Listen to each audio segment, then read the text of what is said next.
जैसा कि अभी कुछ देर पहले आपने चर्चा की कि आप गांव के रहने वाले हैं, गांव की मिट्टी से जुड़े हुए हैं। मेरे दोस्त भी सारे गांव के थे। मैं किताबों को दोस्त नहीं मानता था और दोस्तों को दोस्त मानता था।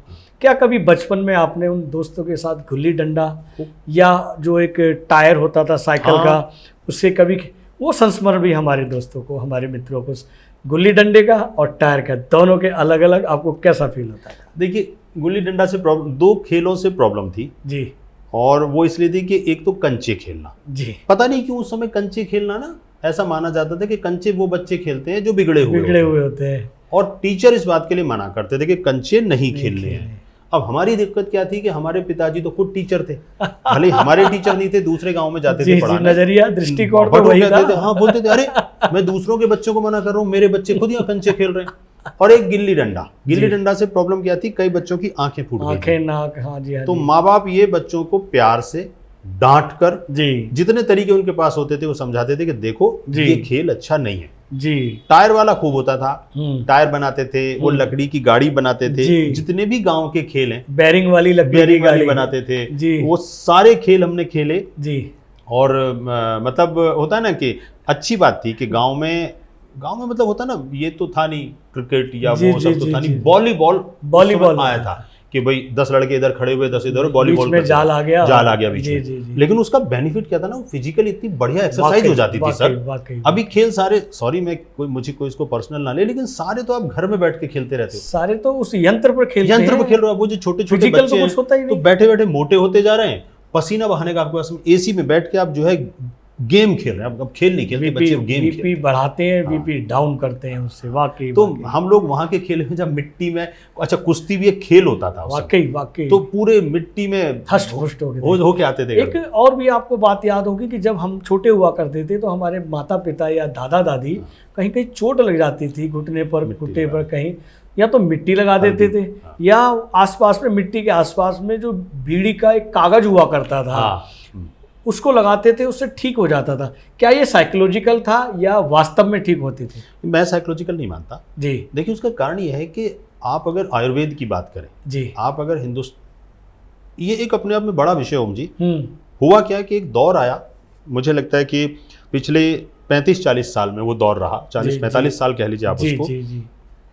चीजों की ब्रांडिंग की गई, हर चीज जो भी गांव वाला है, अरे वो अरे ऐसा पुरानी बातें, उन्हीं पुरानी बातों से निकालकर जो नई पैकेजिंग की गई, मुझे आप बता दीजिए उसके अलावा और नया है क्या? नई मार्केटिंग की। आप हल्दी को भी ले आए, आपने हल्दी लगा देते थे माँ बाप घाव पर। जी। गोरा होने के लिए हल्दी मलने का हमारे यहाँ चलन था, आज भी शादियों में भी चलन है। यही इसीलिए लड़की को क्यों हल्दी लगाते हैं कि कम से कम वो उस समय में थोड़ी गोरी और अच्छी लगनी शुरू हो जाएगी। ठीक है, तो सर वो जितनी, और जो हमारी प्रकृति के पास है, पेड़ों के पास जो छाले हैं, जो पत्ते हैं, जो फूल हैं, आप उनके असर को नकार नहीं सकते जी। आप ये कह सकते हैं कि मुझे नॉलेज नहीं है उसकी, लेकिन उनमें असर नहीं है, ये नहीं। आंखें के दूध का आप इस्तेमाल जानते हैं, आप करके देख लीजिए।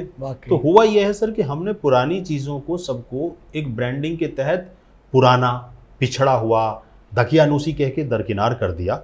लेकिन अब आप देखिए, अभी के समय में वही चीजें दोबारा पलट के नई ब्रांडिंग के साथ मार्केट में आई है, नई मार्केटिंग हो रही है उसकी। मैं सर इसमें बड़ा एक छोटा सा वो मतलब आपको बताता हूँ कि मैं जब भी कभी मॉल वगैरह जाता हूँ अपने बच्चों के साथ जी, तो बच्चे वो खाते हैं ना मकई जी, मकई है ना, तो मैं एक दिन ऐसे ही मैं देख रहा था उसको, तो मेरी बेटिया ने कहा पापा क्या देख रहे हैं? मैंने कहा बेटा ये मेरे गाँव में बिछड़ी हुई मकई जो है ना जी, यहाँ नए नाम से मुझको मिली है। और मुझसे कह रही है पागल, इसी को छोड़ के तो आया था तू गांव, यहाँ मुझे पैकेट्स में खरीदता है। मैं इतना हासिल थी तुझको, पूरे खेत खड़े रहते थे जी, और किसी से भी आप जाके किसी के भी खेत से लेने कोई मना नहीं करता था, और बहुत सारे पक्षी उन पर बैठे रहते थे और अपना पेट भरते थे उससे। सर आप दूसरे मतलब देखिए, जो हमारा पुराना था ना, आप देखिए जैसे अभी एक नया चलन आया, रात का खाना छोड़ दीजिए जी। हमारे तो संस्कृति में है, सूरज छिपने के बाद हमारे खाने का चलन नहीं जाता है, बिल्कुल। तो अभी हम नया कुछ नहीं कर रहे हैं, जो हमने छोड़ दिया था हम वापस पलट के उसकी तरफ को देख रहे हैं और दोबारा उसको रिवाइव करने की कोशिश कर रहे हैं। अच्छी मड थेरेपी क्या है जी? मड थेरेपी अपने आप में यह है कि दिन में एक बार मिनिमम या 2 दिन में एक बार आपकी बॉडी से मिट्टी टच होनी चाहिए। वाकई कारण क्या, हमने मिट्टी से टच छोड़ दिया सर जी। फर्श पे रहते हैं, जूते पहन के निकलते हैं, मिट्टी, आप याद कीजिए मिट्टी से टच होने का सुबह से शाम तक हमारे जीवन में कहां पर है? तो अब उसके लिए मड थेरेपी कर रहे हैं। अब हम मनोवैज्ञानिक के पास जाके बोलते हैं 2 घंटे की मैं क्लास लेके आया हूँ। किस बात की?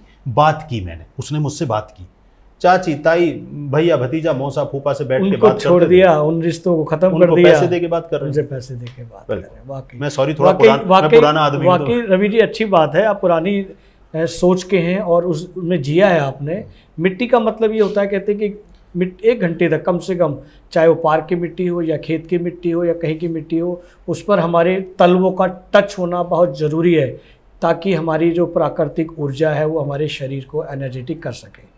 और वो नहीं कर पाते हैं तो हम तमाम बीमारियों से ग्रस्त रहते हैं। ओम जी, आप इतने बढ़िया प्रोग्राम्स करते हैं और मैंने आपके प्रोग्राम क्योंकि देखे, सोशल कॉज आपका भी है, ये इतना बड़ा विषय जिस पे अलग से कभी होना चाहिए। जैसे आप देखें हमारे यहाँ एक चलन है जी, मैं सनातन की बात कर रहा हूँ, खाना आता है सामने तो खाने को ऐसे थोड़ी देर हाथ जोड़ के, पिताजी बोलते थे इसको प्रणाम करो। अब हमें समझ में नहीं आता था खाने को क्या प्रणाम करें, ये तो मतलब इसमें कोई जिंदापन थोड़ा ही है जी, खाने में क्या है। फिर हमने उसको धीरे धीरे दकियानुसी कह के हमने सबने उसको पीछे छोड़ा। जी जी जी। उसकी साइकोलॉजी क्या है, हम पूरे शरीर को अपने को आज तक समझ नहीं पाए। जैसे लोग कहते हैं मुंह में पानी आना, मुंह में पानी क्यों आता है?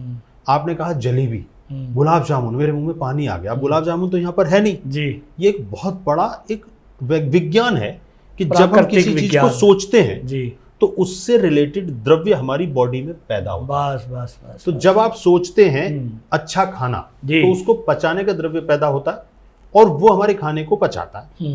अब आप अगर खाने को सामने रख के इतनी देर देखते हैं तो शरीर ये महसूस करता है कि खाना आने वाला है, तो वो महसूस करता है, तो उसको पचाने का द्रव उसमें पैदा। अब हम देखते ही नहीं, हम देख रहे हैं टीवी, खा रहे हैं खाना, शरीर को पता ही नहीं कि बॉडी में क्या जा रहा है, फीलिंग नहीं होती, महसूस नहीं होती। बिल्कुल। वाकई बहुत अच्छी जानकारी हमारे दर्शकों को रवि जी आप दे रहे हैं। और हम आगे चलते हैं, जैसा कि आप कियान फाउंडेशन के ब्रांड एम्बेसडर हैं। कियान फाउंडेशन के साथ काम करते करते आपको कैसा महसूस होता है, क्या नयापन उसमें कर रहे हैं? सर, कियान फाउंडेशन का ब्रांड एम्बेसडर जो है ये अपने आप में बाय चॉइस नहीं है जी, ये बाय फोर्स है जी। मैं इसको दूसरे रूप में लीजिएगा, मैं थोड़ा घुमा के कह रहा हूँ जी जी। मैंने आज तक जीवन में किसी संस्था, इतनी संस्थाओं के साथ मैंने काम किया जी, सोशली तो बहुत संस्थाओं के साथ में काम करता हूँ, मैंने कहीं पद नहीं लिया। मेरा एक वो है कि मुझे पद नहीं चाहिए, मुझे फ्रंट रो नहीं चाहिए जी। बट कियान फाउंडेशन के जो संस्थापक हैं आदरणीय अशोक गुप्ता जी, अशोक जी मेरे लिए बड़े भाई जैसे हैं जी। उनकी बात मैं टाल नहीं सकता। और आपको ये मैं बताऊं, ये हैरान करने वाली बात है कि आज तक पूरे जीवन में एकमात्र किसी संस्था से मैं ऑफिशियली जुड़ा हूं, वाह, वो कियान है। क्या बात है ना। और ये मैं इसको अपने सौभाग्य के तौर पर लेता हूं। वाह वाह। मैं ये भी बता दूं, मतलब मैंने वो बाई फोर्स और वो जो कहा वो इसलिए कहा कि वो उनका अधिकार मुझ पे इतना है जी। उन्होंने मुझसे पूछा नहीं, उन्होंने मुझे बता के कि भाई आपका एक फोटो भेज दीजिए, आप ये हैं। मैंने कहा जी हूँ। फिर मेरे भाई ने मुझसे कहा, मेरे बड़े भाई भी संस्था चलाते हैं जी, कि भाई तू इतने दिन से तो हम अपनी संस्था चला रहे हैं। मैं हर प्रोग्राम में उनके जाता हूँ, एंकरिंग करने जाता हूँ, पर मैं उसका मेंबर नहीं हूँ, बड़े सगे भाई मेरे जी जी जी। तो मैंने कहा देखो भैया ऐसा है, मैं हूँ लेकिन यहाँ तो रहूंगा मैं, इधर तो मुझे रहना है। क्या बात। तो अशोक जी का इतना अधिकार। और कियान जिस तरह के कार्य कर रहा है ना, मुझे इस बात की खुशी है कि मैं कियान का हिस्सा हूँ। बहुत छोटा सा हिस्सा हूँ, ब्रांड एम्बेसडर तो बड़ी चीज हो जाती है, उन्होंने रख दिया है, बाकी मैं कुछ हूँ नहीं। लेकिन मैंने देखा जिस तरह का वो कार्य करते हैं। दूसरा जो मुझे उनकी बहुत अच्छी बात लगी जी, उन्होंने कभी मतलब मैंने उनको इस रूप में नहीं देखा कि इतना पैसा यहाँ से ले लो, इतना फंड डाल दो, इतना ये कर दो।